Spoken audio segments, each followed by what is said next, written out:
Good morning, good morning. This is Spirit Journey, and I hope you all are having a very good day. Yes, it's Memorial Day, and it's about 10 a.m. in the morning. I've been up now for a while, and I was watching some videos. I was watching videos on this speaker by the name of Dr. Omar Johnson, as it pertains to the royal wedding that occurred a little over a week ago. And it had me thinking, yes, Dr. Omar Johnson is very controversial in the Black community. Um, some things that he says I agree with regard to having Black schools that would teach um, young Black children about their heritage, a Black centeredness, but it's about education. At least I hope he's about educating so that they can build their communities. Um, he mentioned things like what what does it really mean to have someone like Meghan Markle in the British royal family? And even though, like, I want to say this up front, I watched the royal wedding. I got up early and I was very hyped to watch it. And yes, good morning, viewer. Good morning. Yes, I was very hyped about the wedding. I even cried when I saw her in the car with her mom. I mean, I got all emotional. I was genuinely happy for her as a woman who's getting married, who did the courting and the romance involved, and then now she's getting married. And I hope she lives happily ever after. But there are other aspects to this royal wedding. And listening to Dr. Omar Johnson is really just reminding me, things that I feel. And so I want to talk about different aspects of this marriage. Now, I think, trying to get my thoughts.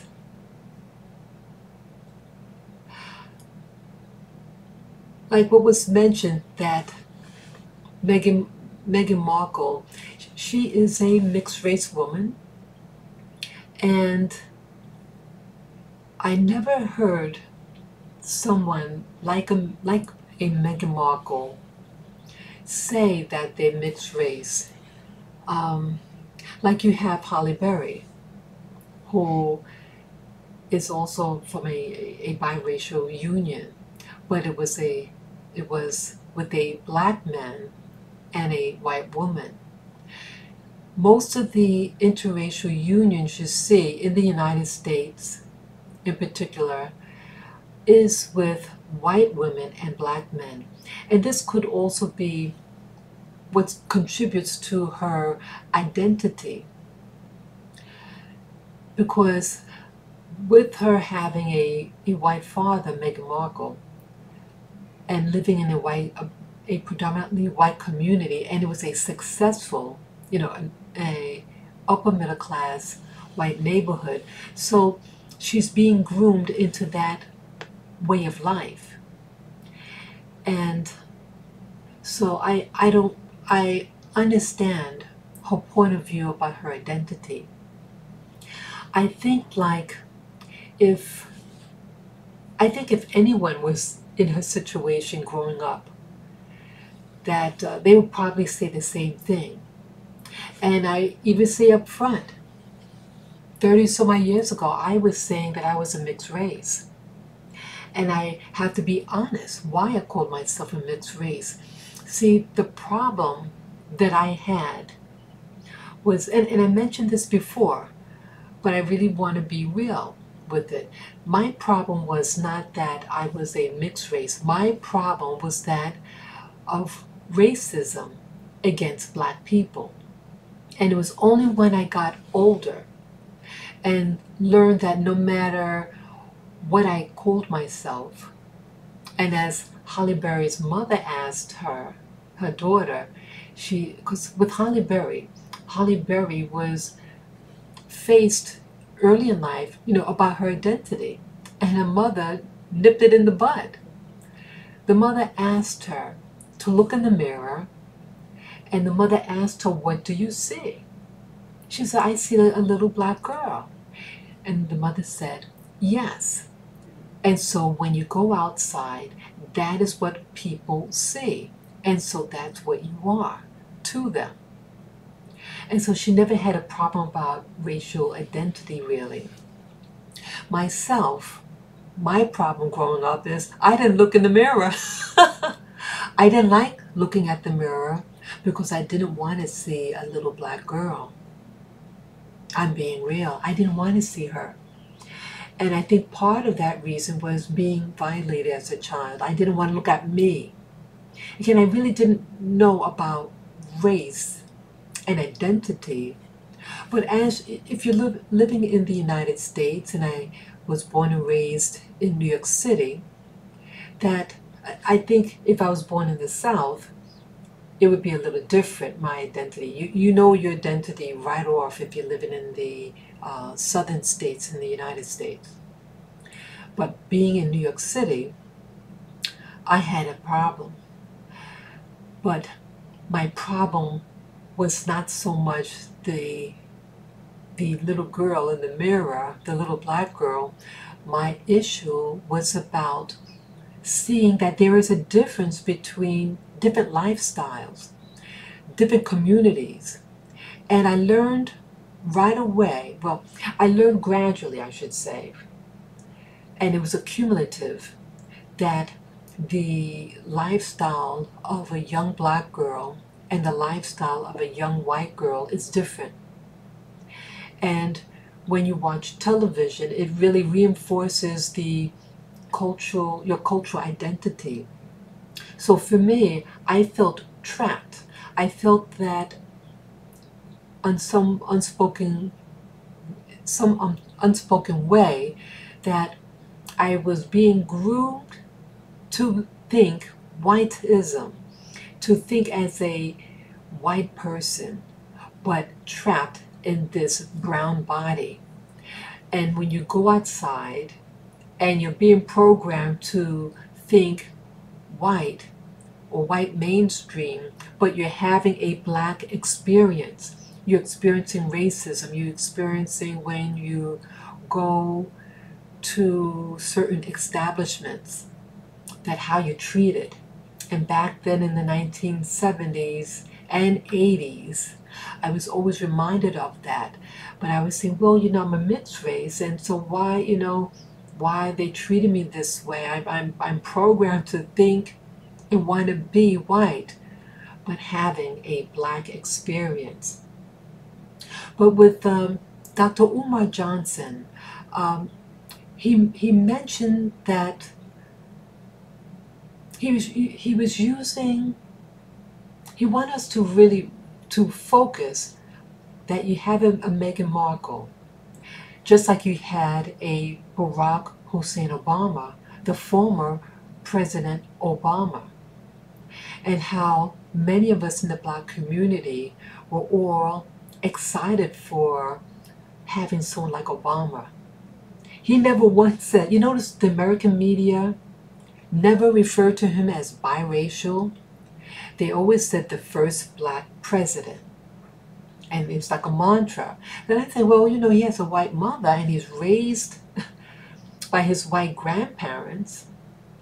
So I was like, question that. Why would the media say that, knowing who he's raised by? And his father wasn't around. The father died when he was very, very young. And the parents did separate.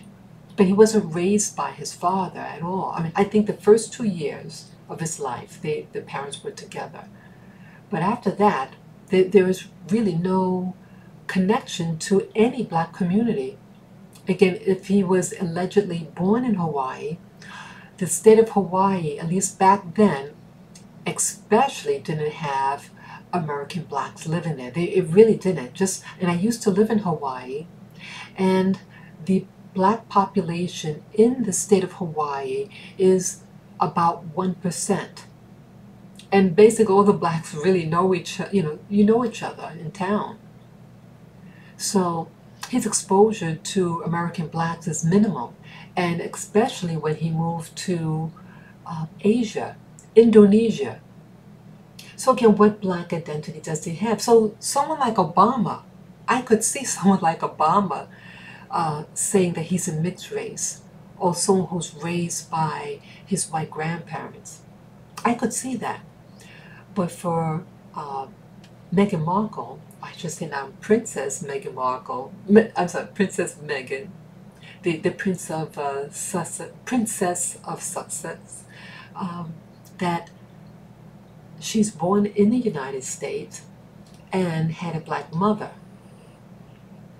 And with Meghan Markle also, I thought was really interesting that it was interesting, when there was a social problem when she was in school, I think in the 5th grade, and it was a commercial, a dishwashing commercial, a dishwashing liquid commercial, and she was offended by some of the boys in the class who said something very sexist. The commercial itself was a standard commercial of its day, and she goes home. She doesn't go to her mother, she goes to her father and complained about what happened in classroom. And then there was another incident, something else happened. Oh, what was that now? Oh, I can't remember now, but each time, there were 2 incidences that the media shared, and each time she went to her father. I know one was a sexism issue and one was a race issue. Oh, I remember, about what to fill out in the statistic, those tests that school children have to take, and you have to write down, check off a box about race. And they even said to her, well, if you have a problem, just say that you're white. Check off Caucasian. She left it blank, she said, and she went home. She doesn't go to her mom, she went to her father.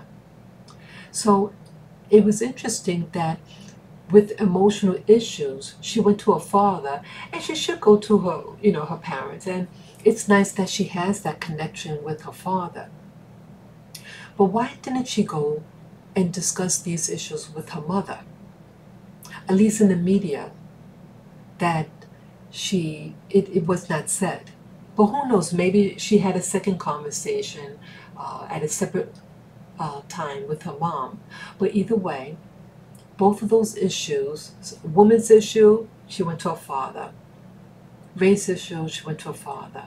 So it seems that she really identifies with her father, and so it seems very reasonable that she may also identify with the race. And again, she has a choice of who, identity is identity.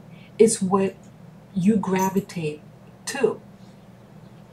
And if you're living in an environment in a white neighborhood, go to a predominantly white school, I don't blame her. But I see people like Meghan Markle, that now if she were living in a black neighborhood, would she have the same type of identity issue? Let's say her father leaves her, they did divorce, the parents, but let's say they lived after that in an exclusive black neighborhood of the mothers, let's say, and didn't go to a white Catholic school. What type of identity would she have? But I see when Meghan Markle looks in a mirror, her skin isn't brown like mine. Her skin color and with freckles. So I think it's very understandable that that sense of identity that she would have versus someone like myself. So you ask yourself, what does it really mean? So your whole world is being formed. So I'm just trying to get my thought. So what does this mean with Dr. Omar Johnson? He's the individual who wants to start a what you call black school, a private school for blacks, so that they are taught about their identity. What happens? And where does this lead other people out there, other people who are raised like similar type of situation like Meghan Markle? I think that what happens, that we're taught not to like ourselves. And it's really interesting with the wedding. Now, with Meghan Markle, I thought it was a beautiful wedding. Very, very beautiful wedding.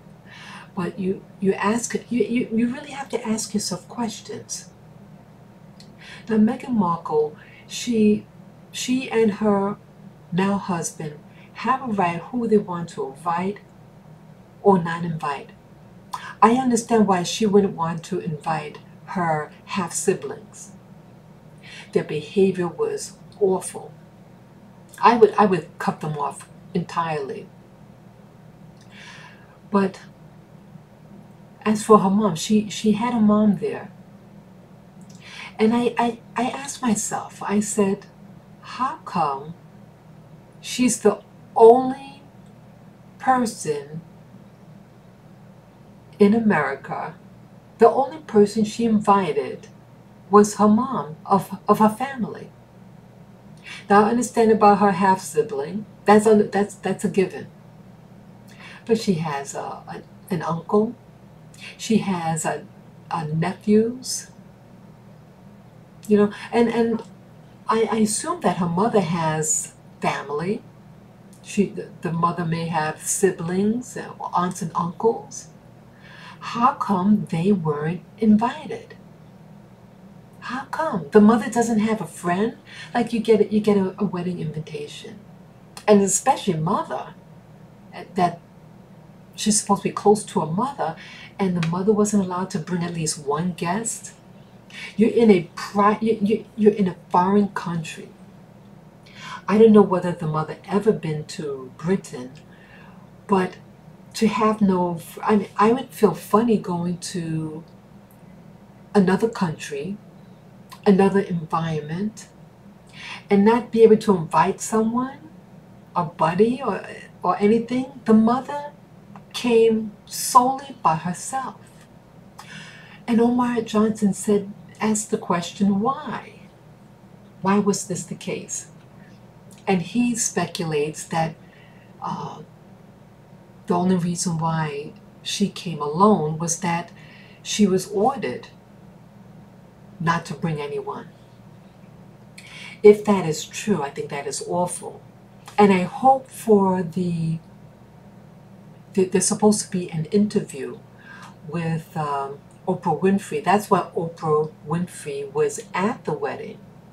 I was surprised because, again, I don't think Meghan Markle knows Oprah. We all know of her, of course, but I don't think she's ever done an interview with Oprah Winfrey. But I was told that the mother was approached by Oprah to do an interview and discuss about racism. Now, really, I wouldn't want to hear something racist. I wouldn't want to hear an interview with the mother about racism. That's old school. It's digging up the past and just re-traumatize. Oh, they call me the N-word or this. We don't know what people are called. That's nothing new. But to say, hey, why did you go to the wedding by yourself? Were you allowed to bring someone to the wedding? What if the mother had a boyfriend or a buddy? She wouldn't be allowed to bring a guest? Now that is something to question. Not about what people call you in the United States. They've been calling us words from day one. So I think this is really interesting, and that I think many of us, many blacks, West Indians, people of the British Commonwealth, I think in the back of our mind, the royal family, the British royal family, at least for me, is a symbol of white supremacy. It's an institution. It's a white institution. That is my understanding of the British royal family and all royal families of Europe. So when someone like Meghan Markle marries in, she is marrying into an institution. And Omar Johnson asked, well, what will it mean for her to be in this institution? And just like Obama, we celebrated him, but he wasn't former President Obama was never about the black community. But the institution in the United States allowed him in, I think, as a cover, as someone to pacify blacks, to lull us. And again, during President Obama's reign in office, there were a lot of killings of blacks, black men in particular. So Obama didn't protect black interests. He didn't protect black lives. And it was a letdown. And I feel that with Meghan Markle, it's the same thing that's happening, but just British style. She's in the British royal. She didn't marry into her mom's family, Meghan's mom's family. Meghan married into the British family, and that means she is property and is owned by the British royal family. So everything that Meghan Markle does from now on will be in representing that British crown and its interests. It is an institution, and it has been around for over 1,000 years. And so if they bring in someone into that family, it's like a job. You're not going to hire someone who's going to be about promoting some other product. You're going to represent your product, the product of the company that you're entering in. And so Prince Meghan, the Duchess of Sussex, is going to perpetuate the ownership and the domain of the British crown. And if Princess Meghan thinks that she's going to change that institution, it's going to change her first. And like with the late Princess Diana, she was able to get the divorce, but look what happened. The late Princess Diana she dated, I think he was a Pakistani. He was an older guy, it's established, and then she left that relationship, and shortly after leaving that relationship, she dated an African guy, and that African was an Egyptian. An African's an African, and a true Egyptian is not Arab, but is a Hamitic race. not Semitic. So she dated this Egyptian fellow. And this Egyptian fellow was a person of color, was even darker than Meghan Markle. And so they dated for that summer. And then shortly after, she gets killed. And it's very questionable about the circumstances of her death. I personally believe that the late Princess Diana was murdered, or at least her death was hastened, quickened, and permitted to die. And that's why it took so long for them to drive her to the hospital, because she didn't die immediately. So I think it was by design that she would not come out of that tunnel alive. So what happened there with Princess Diana? She was going against the sister.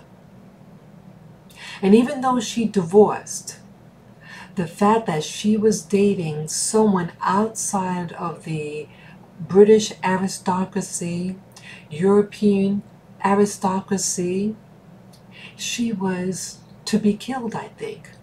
So here she's dating an African fellow from Egypt, and he was of the Islamic faith. So those are all no-nos. I think with Meghan that they allowed her to marry him. For one, the way she looks, she does not immediately, at least in the United States, is readily recognizable of someone of having African ancestry. Two, her father is white. And it turns out that she is, I think that Omar Johnson said that she is the 17th cousin to Harry. So again, there is slight overlapping. And maybe that slight overlapping permitted her to marry into the British royal family. But again, it's not about an institution that she's going to change. She may think that maybe she could change that family. No, they're going to change her. She's getting lessons on how to be a British royal. She's going to learn the etiquette, the rules and regulations for that position. Again, a position is a job. And I wish for her safety. I personally don't believe that the marriage is going to last long. I truly think it's going to last for a couple of years, maybe 5 years. I mentioned that earlier in a prior video. But I hope that it is going to get longevity and that they live happily ever after. But seeing how she, again, I never met Princess Meghan, never met her, never heard of her until the engagement. So that was about 7 months ago. So I just hope for her safety. And again, there's a reason for everything. And I mentioned in a prior video why, furthermore, why they're permitting her to get married. Well, just like Obama, the former President Obama, I believe that now Princess Meghan will be used as a tool for the British royal family. Now, the British Crown, there are about 52, 53 Commonwealth nations that the Crown owns / controls. And most of those nations are nations of people of color. And so they're going to, I believe, they're going to be using Meghan Markle as a cover, and she's going to be represented to go on trips abroad to the various Commonwealth nations as almost like a peace offering to pacify the people of these Commonwealth nations in Africa and in Asia and in parts of the Americas. I don't think they're going to have her in the Commonwealth nations of Europe. No. But she could. But I think primarily she's being used because now in Europe you have an influx of people from Africa and Asia, and in particular Islamic nations. And I was watching a program just a moment ago of the migrations that are in Europe and in Great Britain, and that there is a what they call a grooming that's happening in Europe and in Great Britain. And I'll explain about what this grooming thing is. So you have all this new, it's really not new, but you have a growing mixed race nations, or people of color nations that are entering in. And I believe the British Crown is afraid of it toppling over. Also, you have a growing youth, young people in these commonwealths are growing. It's mostly young people that live in these commonwealths. And the Queen Elizabeth II, had given the job for a youth ambassador of the Commonwealth to Harry, Prince Harry, and now Meghan is also going to be working with him, I presume, in this youth movement that is perpetuating in the UK. So the Crown wants to protect its interests. It's not looking for the interests of the Commonwealth people to become independent, because you have some of these Commonwealths that want to separate from the UK, from the Crown. But these Commonwealths provide wealth to the Crown. And if you topple the Commonwealths, you get a cut of income stream. And the British royal family aren't as rich as one may think. They have property, and the wealth is in property, definitely. They have homes, they have jewelry, they have works of art. And those things, yes, you could liquidize those items, but cash, and to maintain what they have, you need a heavy stream of income. They cannot afford it on their own salaries. So you need all the stream of income from the Commonwealth nations and the UK to support the British royal family. And if you start to question the royal family and start to say, hey, why are they in control? Why did Queen Elizabeth II not use her own money to repair the fire that was in the castle? She asked for the taxpayers to pay for it, and it turned out she didn't have fire insurance.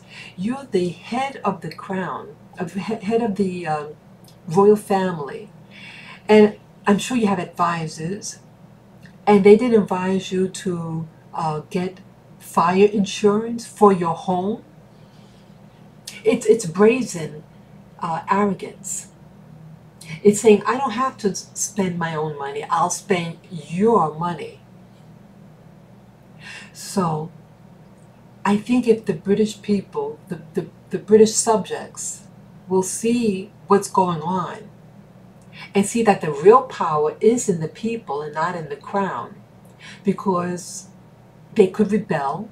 They could say, you know, I don't want to be a part of the Commonwealth nation, or the UK, like Wales, Scotland, and Northern Ireland. They can pull out. They said, we don't want to be a part of this United Kingdom. We want to become sovereign. And they can do that. See, when you mess with poor people, or people who have to struggle for a job, and then you have people who don't have to really work, that's why they call them, you know, the working class versus the royals. The royals work for themselves, the institution of maintaining status quo. And we're hypnotized by the royal family. I love watching them. I love looking at the clothing they wear. I love watching the TV shows about how they serve their food on the plates, all these things. It's fascinating for me. I love protocol and precision. I was always attracted to that. But you're being lulled and brainwashed to think that they are your masters. They act like a master. But people, they're not masters. They are what you give them.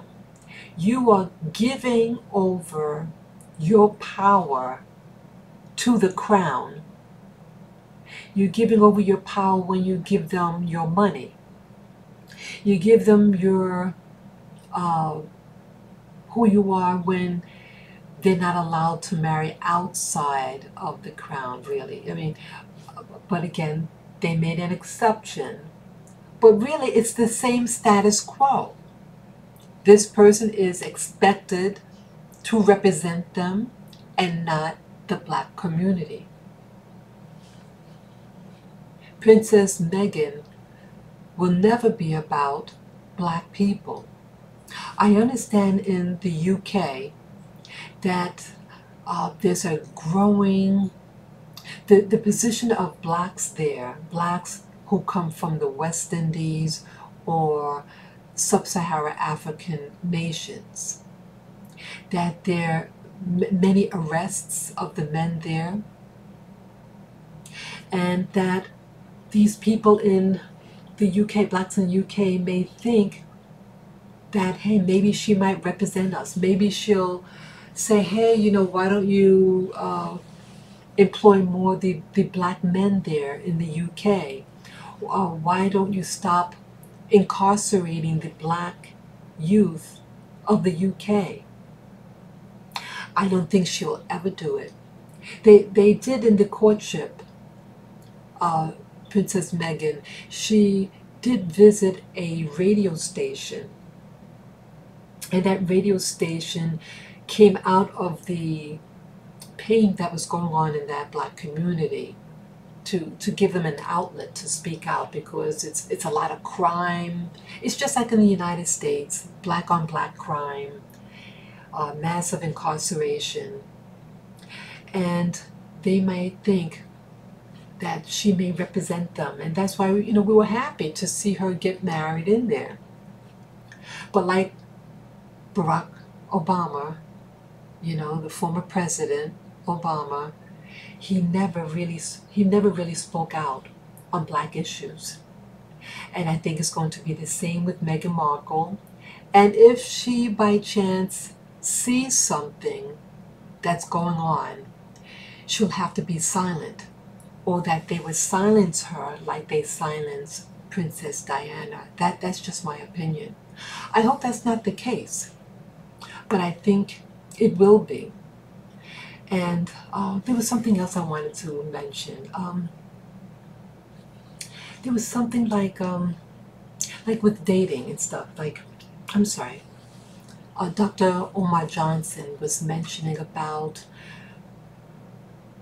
people in the blacks in the UK, that this princessness is being pushed onto blacks, like Walt Disney shows. They have all these princess characters, and they do, in Walt Disney have one black princess.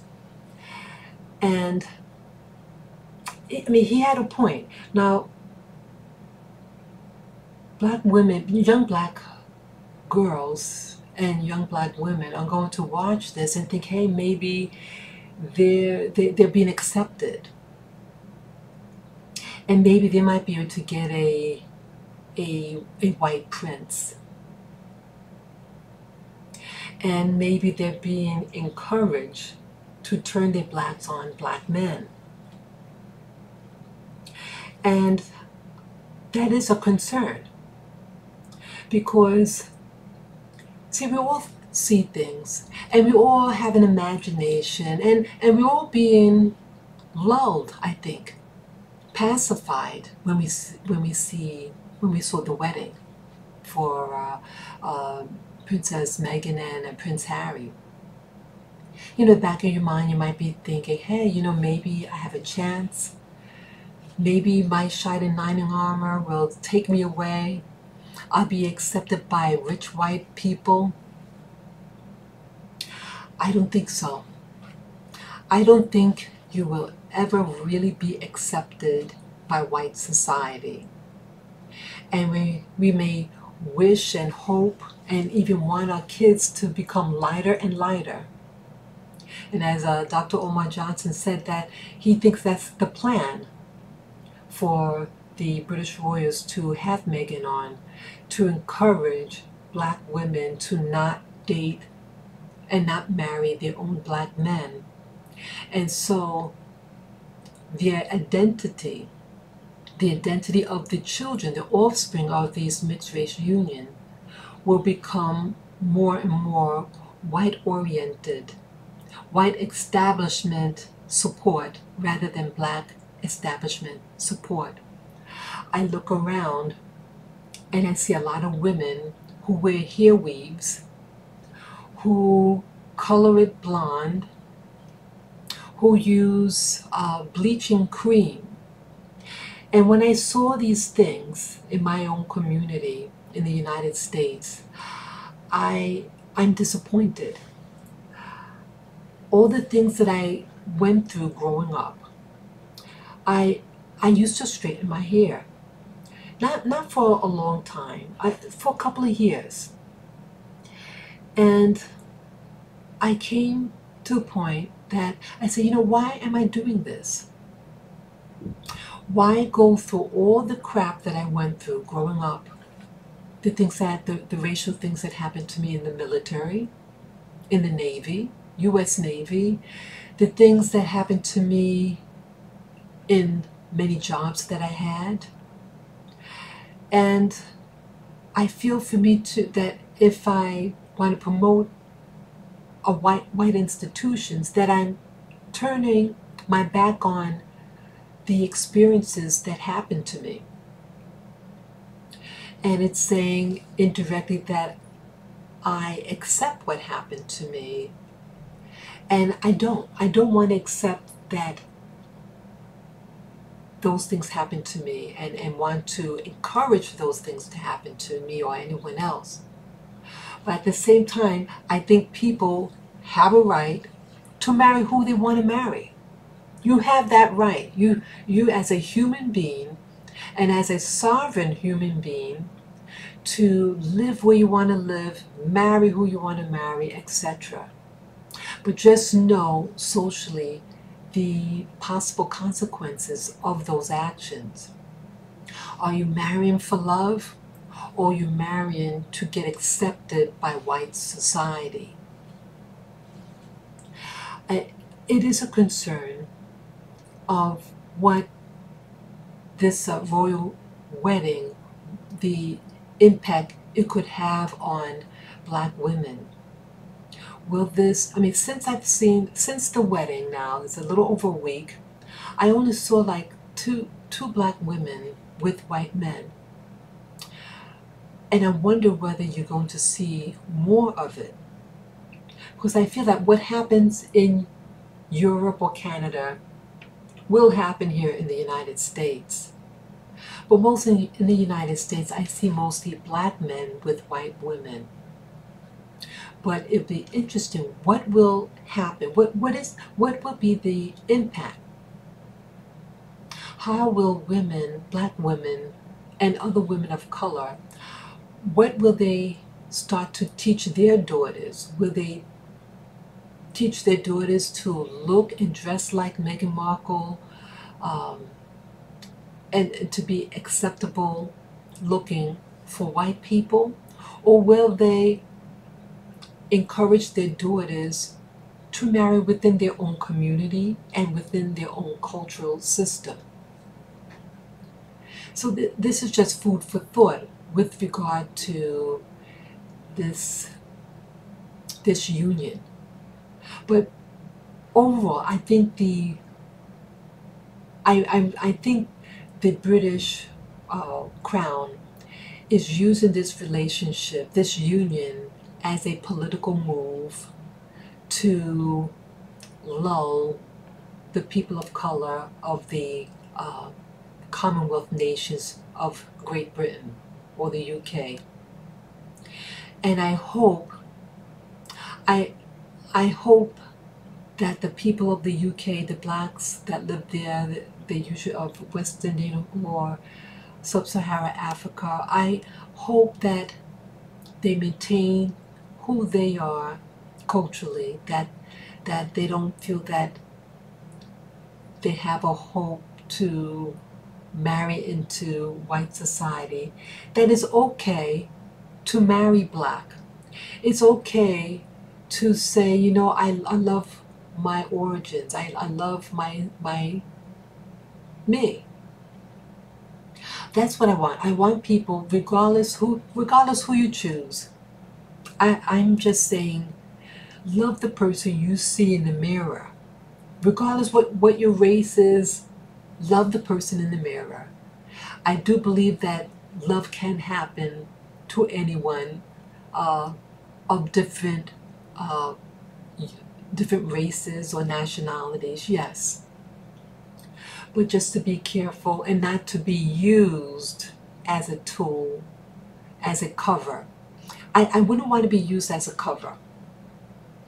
And so I hope they don't use Princess Meghan as a cover to put black people to sleep, to think that racism doesn't exist anymore. Racism is here, and for the British royal family to allow this union is for a big reason, and they're desperate. I think the British royal family, the crown, they're grabbing for straws, and they know that the Commonwealths could say enough is enough, I don't want to be a part of this anymore, and leave. They don't have the type of money that you think they have. They need you. They're like parasites. And they could take, I know that's a strong word, maybe I shouldn't have said it like that, but they're takers. They are takers. They never put back. They belong to, they head all these organizations, and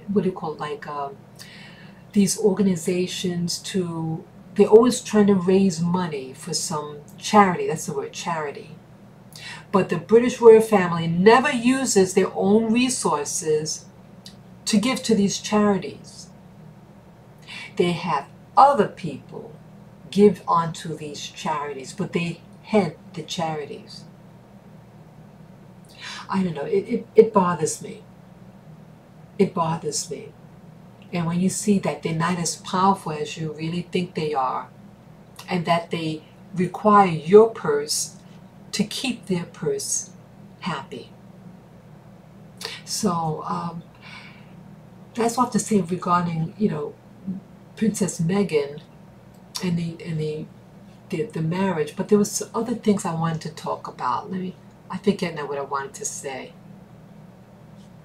I just try to find it here. Okay, I'm just looking at my notes here on the screen. Okay. Yeah, I want to talk to you about, yeah, I guess it's still talking about the subject of race and the crown. I want to talk about something that it's, and I know I mentioned this before. About 5 years ago, I had gone to a West Indian celebration. In New York City, there's the West Indian Day Parade. And these are mostly the English-speaking islands of the Caribbean that participate. The other islands like Puerto Rico and the Dominican Republic, they have their own separate parade. They're a larger island. But so it's the other smaller islands, and they're usually English-speaking. They are the ones that attend these parades primarily. And this was 5 years ago, and I had graduated from college about a year prior. Let's see, what year was this? I think it was 2013. Yes, I think it was 2013, and I had graduated a year prior. And at this time, 2013 was when I was getting in touch with my African roots, my black identity. And this was really um, sparked when this young black fellow, Trayvon Martin, was murdered in Florida.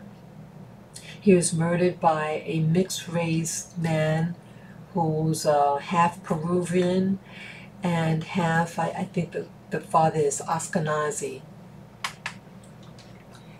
The young boy was minding his own business. He's 17 years old, and it's around 7 p.m. in the evening, and it's during the month of February. And I mean, that's not late, really that late, 7 p.m. in the evening. I mean, people are just coming home from work at that time, you know.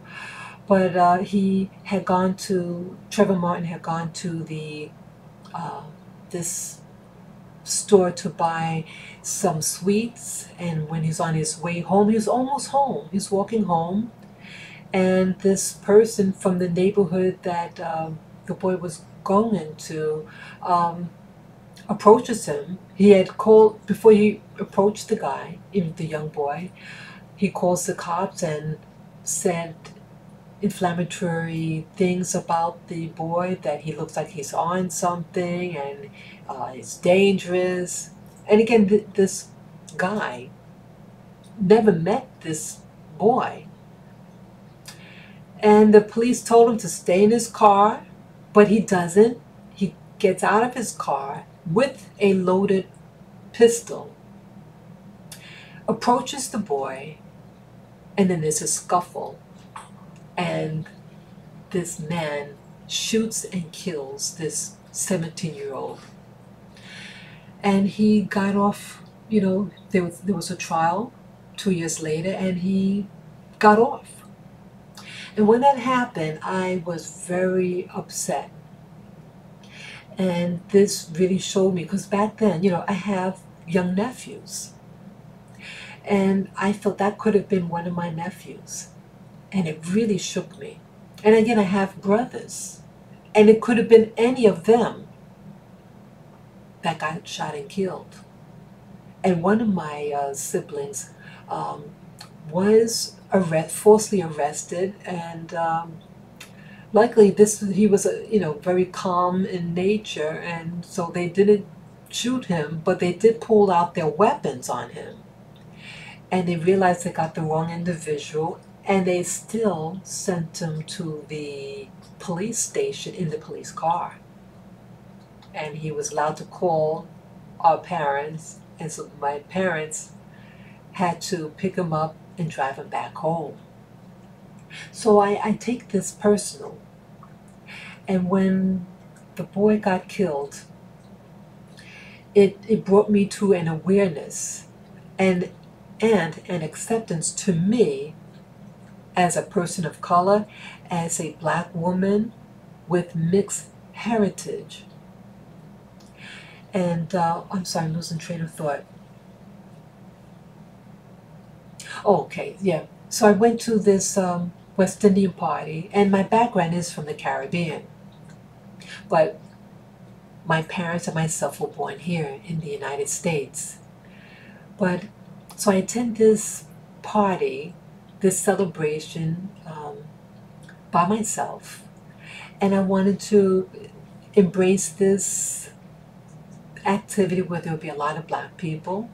And I met up with a woman on the train who I did not know, and she invited me to come with her to the party because she was going to go. She was just getting off of work, and she had to just drop her things off at her home and then go to the parade since she lived right by the parade route.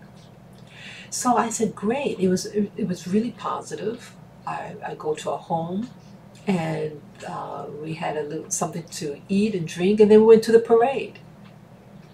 And then we went to this house. She had a friend who was having a party in their home, a West Indian party, a celebration.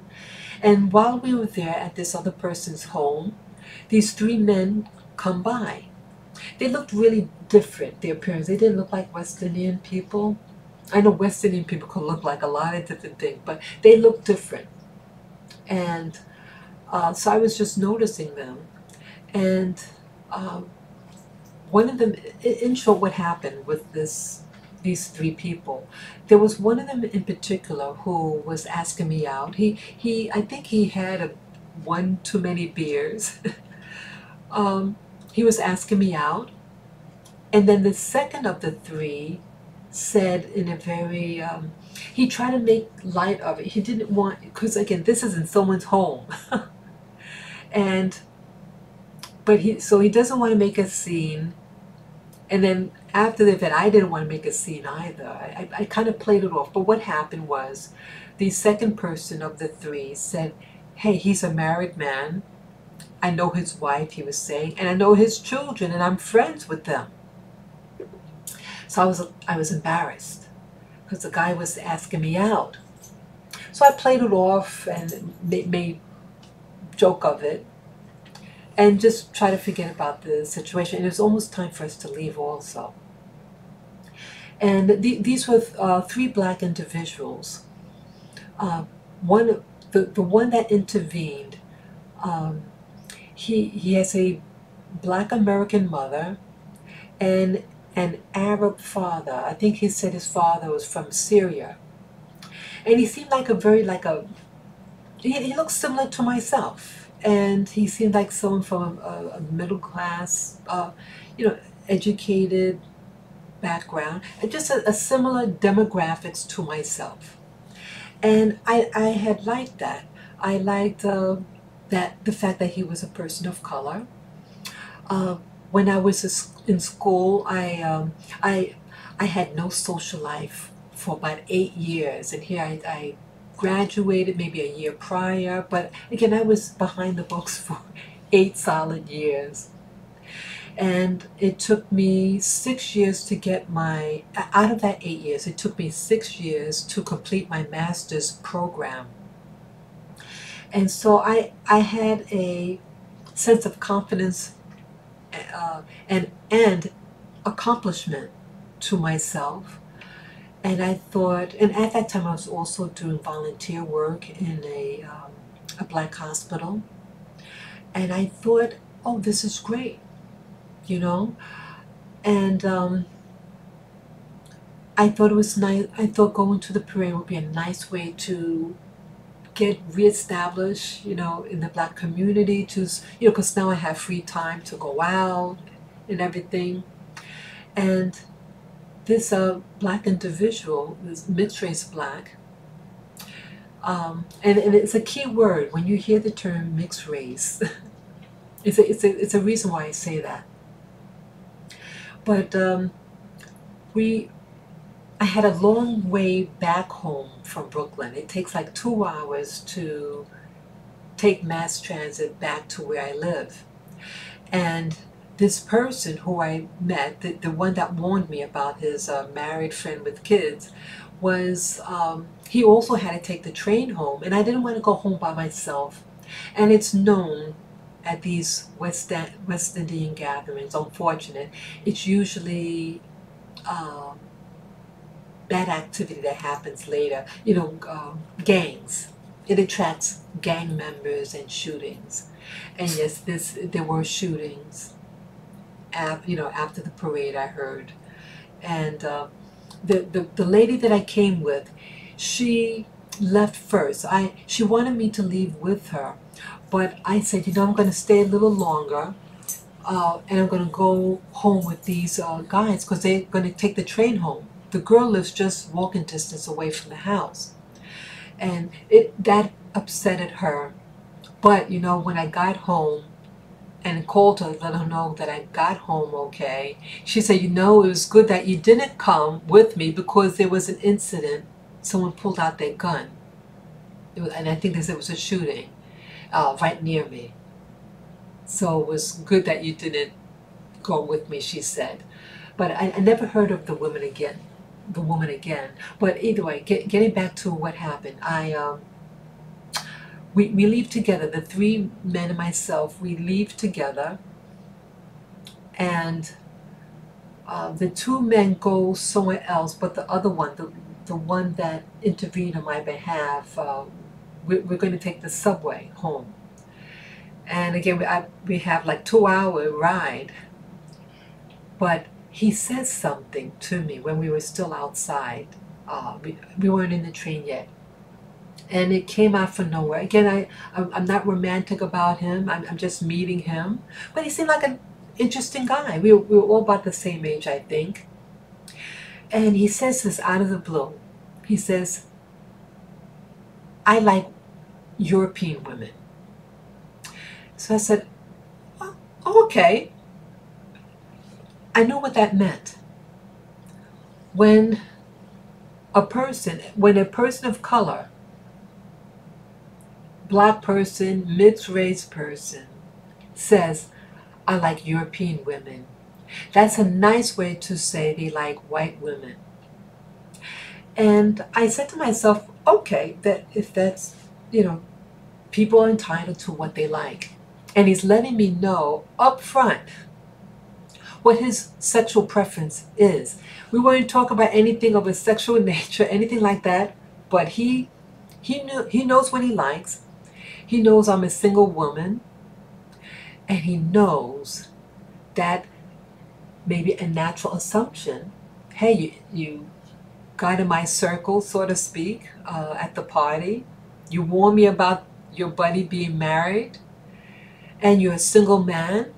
Hey. Well, he let me know, and let me know up front before, when we just started talking, and he let me know right up front what his preference was. And why I mentioned this story is that I see a lot of people, I notice people that look like me, who are so-called mixed race people, who have one parent that looks one way and another parent that looks another way, that there seems to be like a desire to move up socially, a desire to use our looks to try to get into white mainstream society. And he was someone that was also, he did movies. I'm not going to mention his name or anything like that, but he did do some minor roles. He did mostly commercials, and he does part modeling, and on the side, he does photography. I think that's his main income. He does photography work, and he made some movies, like we call it like an independent filmmaker. And so he's trying to move up the ladder in Hollywood. But for him, evidently, to get into Hollywood, mainstream Hollywood, he feels for him to associate with whites. And I felt sad. I said, why is it that people that kind of look like me, people that kind of have their college diplomas, why aren't we attracted to one another? Why is it that you cannot really associate with people like us? Why is it that we always have to favor white people or East Asians? Why is that? Why is that our circle always has to be white? The same reason with Princess Meghan, that she, no, my poor doggy. But why is that? Why is that when we move up the ladder, we can only have white friends? Or if we have black friends, they have to be married to white people, as in with Meghan Markle. The only American black that she had, an obvious black woman there, was a woman that is married to a white man. And again, you have your right to marry who you want to marry. But I'm just asking the question, why? Why is it that the friends that you keep will also have white fathers, white husbands? I feel that it's that we really don't love ourselves. See, again, it's okay to marry who you want to marry, but when everything is blocking off by design, it's not by accident, who you associate with, who you can associate with. And I think it's an unwritten code that says if you marry a white man, you have to act a certain way. And I had a friend who married an Ashkenazi man, and he let her know. Now she already was, we went to school together, we went to college together, and that's where I met her as a freshman. And she was a very pretty lady. Men loved her, looking at her. And the man that she marries said, for you to marry me, he said, you better get your master's degree. He was a lawyer. He was a white Jewish lawyer. And saying this, that for me to marry you, you have to get your master's, meaning you have to be acceptable. She was already taking post-undergraduate classes when I knew her. So it's something like it's reinforcing what they really feel, that if you marry a black woman, that you have to be better. Meghan Markle has her college degree. She may have a master's, I'm not sure, but she has at least a 4-year degree. But Princess Diana did not have a college degree. She was not academic. She didn't do well in school. But black people have to perform that much better. We have to have better grades. We have to look immaculate in comparison to our white counterpart who is marrying into the British royal family.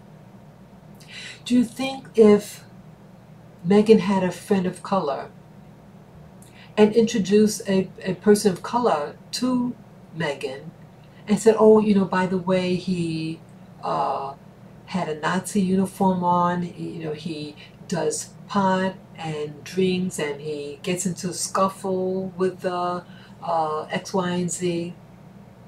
Do you think someone would marry someone like that?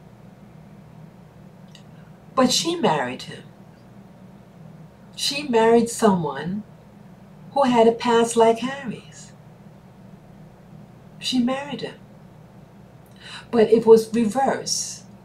It was a man of color with his lifestyle background. Would someone like that want to date someone like him if you were a person of color with that type of history? But here you have Meghan, who has a very good school history. She accomplished many things before she even met any royal. So I think it's very telling that when you're a person of color, you have to be that much better than your white counterpart, and that to just, to just be accepted. And that as people of color who move up, that we start to accept people below. I mean, it's really something. So here, this man that I met at the West Indian party, here it's a black, it's easy to say that it was a black event. And here at a black event, I did not suit the fancy of this man. I was never married. I don't have any children. I have a master's degree. I started my own business. What else? I'm healthy. I'm in no debt. I have no debt. What else? I live in my own apartment.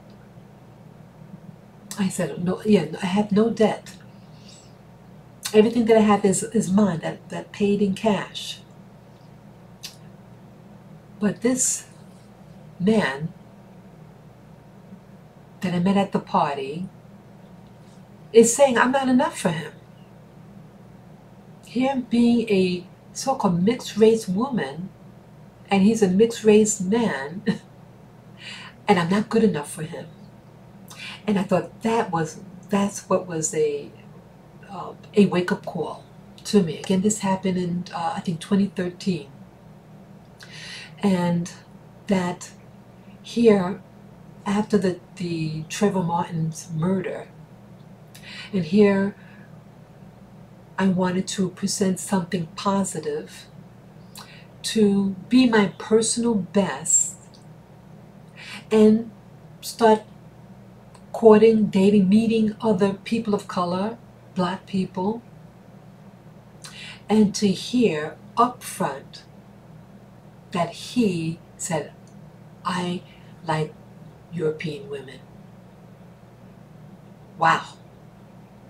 Wow. So I think it's sad.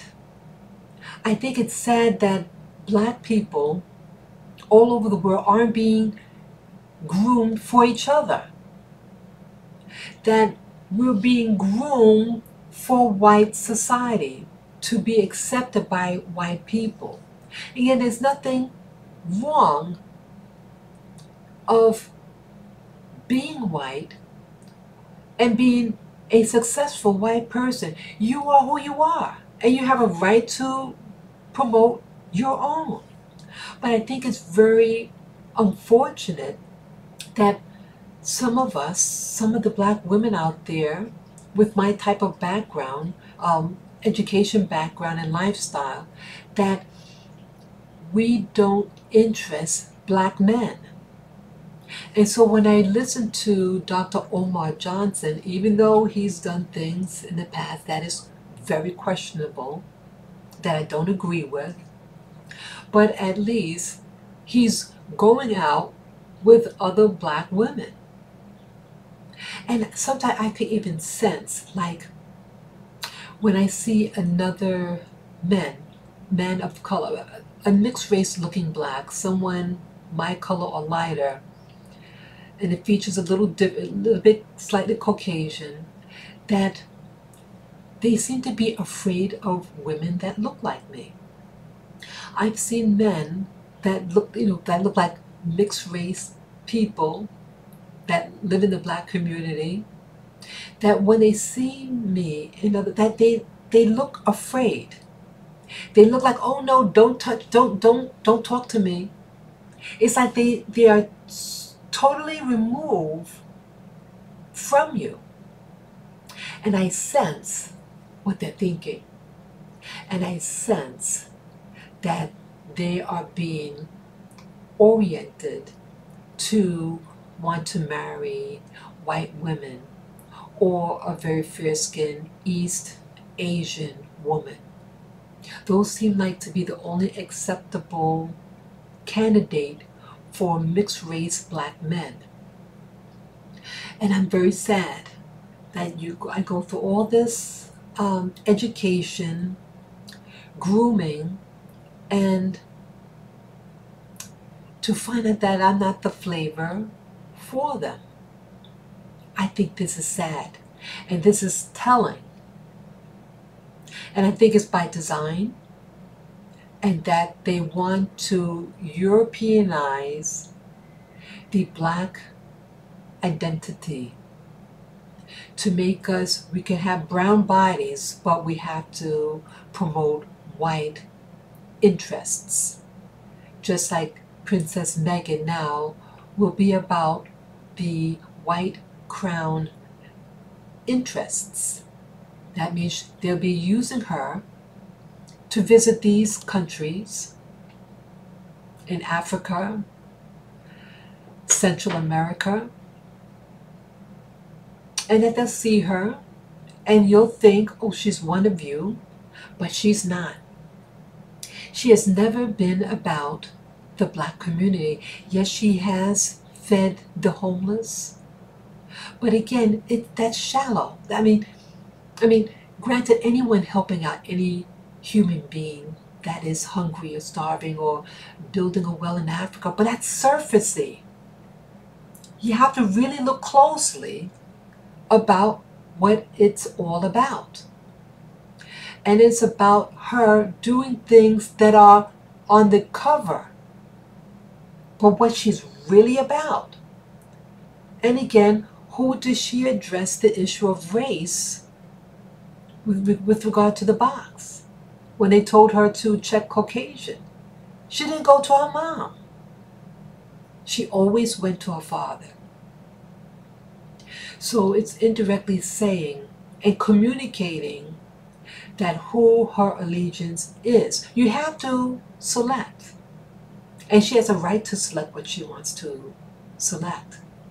She has that right as an individual. So don't be surprised that you have someone, an American divorcee of mixed heritage, biracial, black and white identity, living amongst you, but she would never fully represent you. Just be aware of that, and so you don't get hurt. But I feel that the blacks that are living in the UK to start demanding things about protection and to really love yourself. Don't be fooled that they are accepting you, that they are pacifying you and want you to believe that they've accepted you. I learned late in life that, again, as I mentioned, that being biracial, and to say that one is biracial is another nice way to say I don't accept being a black person. That's what it really means. And I see that no matter how I look, the knowledge of having African ancestry is what really separates us. And so I accept it. I accept me. I now embrace my skin color. I love to look in the mirror now and see that young lady in the mirror. Maybe I'm not that young anymore, but symbolically, that to just accept you. And if life takes me somewhere and I find someone who's not of my group, anything could happen.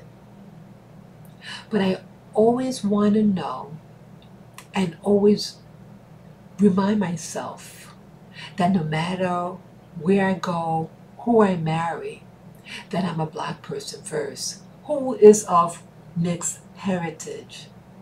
Because that's like with, what's her name? Holly Berry's mother said, that person that you look in the mirror, what do other people see? And that's what you are to them. So I realized that this is who I am. And I'm okay with it. I'm okay. Just like you're okay, no matter what race or color you are okay as well. I want to stress that. I don't want to come across that blacks are better than whites or whites are better than blacks. No. We are all special. And we all have a natural desire to want to promote your own family, your own community. I'm okay with that. But this time is to enjoy the me, to love the person that I see in the mirror, and to promote it, to share it. There was something else I wanted to make mention before I forget. Let me look here now. Yeah, I was watching this program on in the UK. It's of a Mr. Tommy Robinson. He's from Britain, and he got arrested. This is news. I've never heard of him an hour ago, but it caught my attention, the YouTube name. And I was curious who this person, this person, he was being featured on the, what's his name? What's his name? The Alex Jones show. Okay, Alex Jones, I'm sure many of you have heard of Alex Jones. He what they call the alternative media, and he was talking about this man, this Mr. Robinson. And this is again, I don't know much about him, but he got arrested he was filming live with his device, I think it's his smartphone. He was at this courthouse in the UK, in the town of Leeds, L-E-E-D as in David, S as in Sam, Leeds, which is in Britain, I think in England, yes, in England, I think. And he was covering the story of this trial that's taking place now. And this trial is of these people in see, again, I don't want to come across in Islamophobe, but there are things that are happening in Britain that I'm just learning about. They mentioned that they were what's called grooming. This is the first time I've heard that term in the context that I'm going to use it here, grooming. What's happening, you have in the Islamic communities that they are getting women, young women, to become, they're sex trafficking young females in the UK. And some of these women, I think, are Islamic women, people from the Islamic community, taking them under false pretenses and then raping them and trafficking them in the sex trade industry. And there's a lot of murders also that's happening in the UK. And so this particular person, Tommy Robinson, again, I don't know whether he's a reporter or something or just a private citizen in the UK, but there's a media blackout of this trial, that some of the victims, murder victims, were like the age of 10. They were children, and some of them were adults. And most of these, many of these men that did these rapes were people of, they said they had the name Mohammed, 30% of them. And so it seems to be some type of trafficking within this group for whatever reason. But the media is being advised not to show the trial or even discuss it. And many of these people are British citizens who are being raped and killed. And so this individual, Tommy Robinson, got his device and recorded live, and he saw some of the alleged rapists when they were going up the stairs, and they were saying things of a sexual nature like F your mother and things like that, and everything was about of a sexual context, their verbiage. And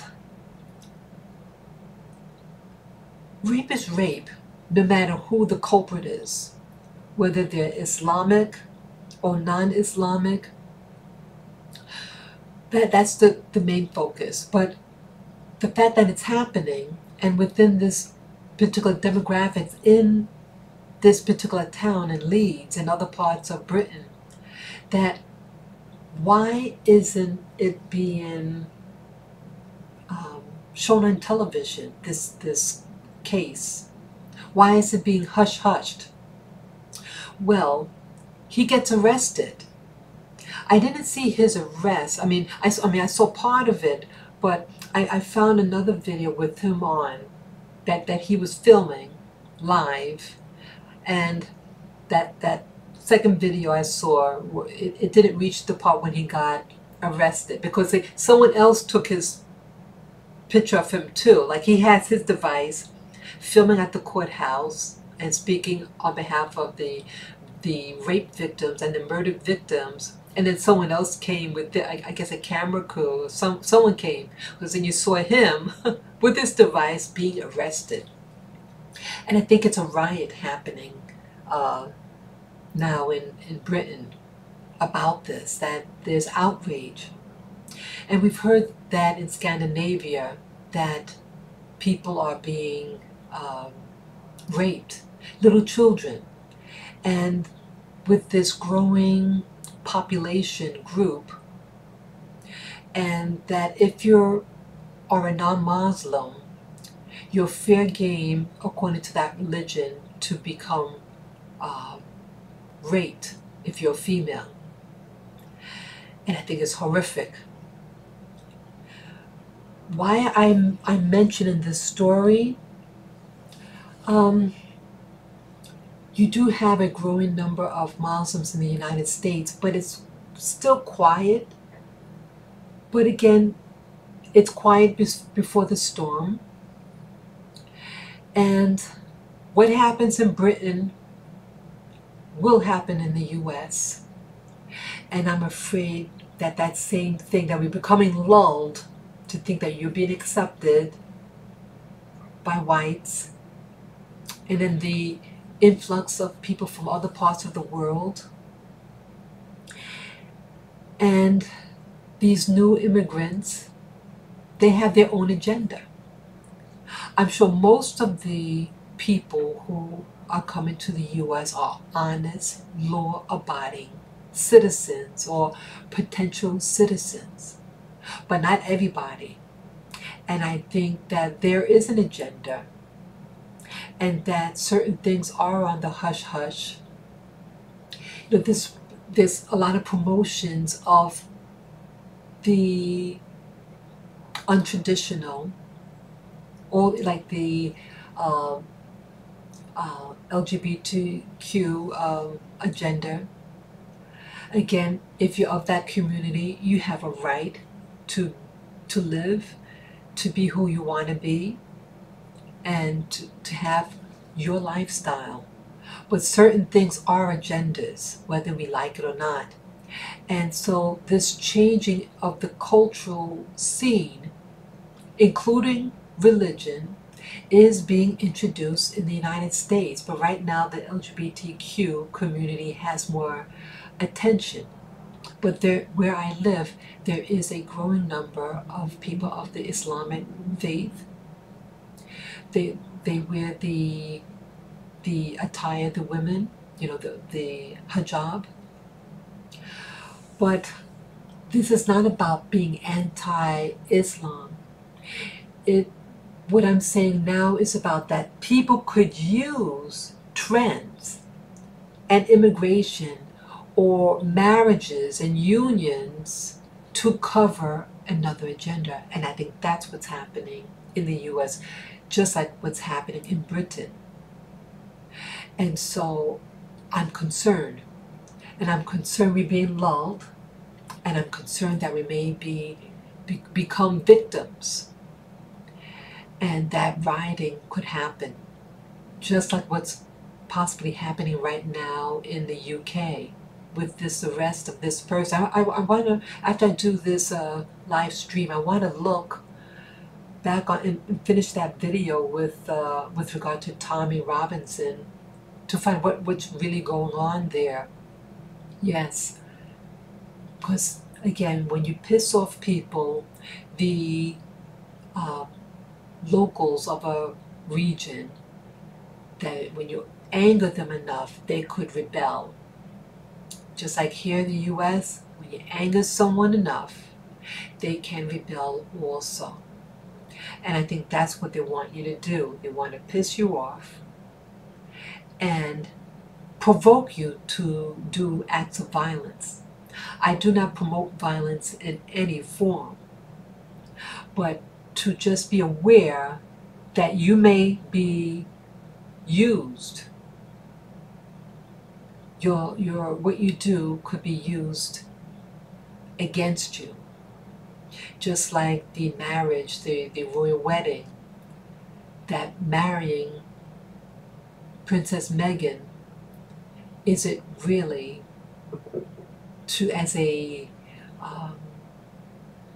acceptance of people of African ancestry, or is it a cover to lull you to get a stronghold over the Commonwealth nations? That's what I really think. That is a political move. But again, what is I wish the people of the UK safety and peace. I wish the blacks in the UK that they move up in life, that they're able to govern their own communities, to live in prosperity. And I wish the same here for the blacks living in the United States, that we don't become too comfortable to think that we're being accepted. True acceptance means that you accept yourself and that you don't have to hide who your grandmother is, who your heritage is, that you don't have to try to pass and assimilate. Being truly free, saying, yes, this is my heritage, and I don't deny it and I embrace it, but we can still come together, but I'm not going to give up who I am. That's the difference. So accept yourself, black community. Accept who you are. You're a beautiful race. You're very tolerant in general. But don't implode on yourself. And I sense a lot of us are imploding and doing things against one another in fear, due to fear and anxiety, being jealous of each other, especially the women. Don't believe we're all in the same boat, whether we're light or darker complexion, we're all in the same boat. Let us truly love one another, patron one another, because that's what's going to keep our community. Okay? So, I'm thankful that you watched this broadcast with me, and I wish you all the best. I'm just shutting off some things here. Yeah, I'm just trying to click off something here. Yeah, love is colorblind, but love is being smart too. And I just want the best for the nation that I live in. Whatever what nation you live in, support where you live. Be good to yourself and to your neighbors. And most of all, be good to your own. Okay? Thank you for watching this live stream this Memorial Day, and I hope you guys here in the States that you have a safe and happy holiday, and don't eat too much burgers. Yes, and those of you who aren't live in the U.S., it's very traditional for Memorial Day that you have hamburgers and hot dogs and fries and all that comfort food, and the potato salad. Yeah, so don't indulge too much in that food, but enjoy, be safe, and love the person you see in the mirror. Okay, signing off. Bye bye, guys.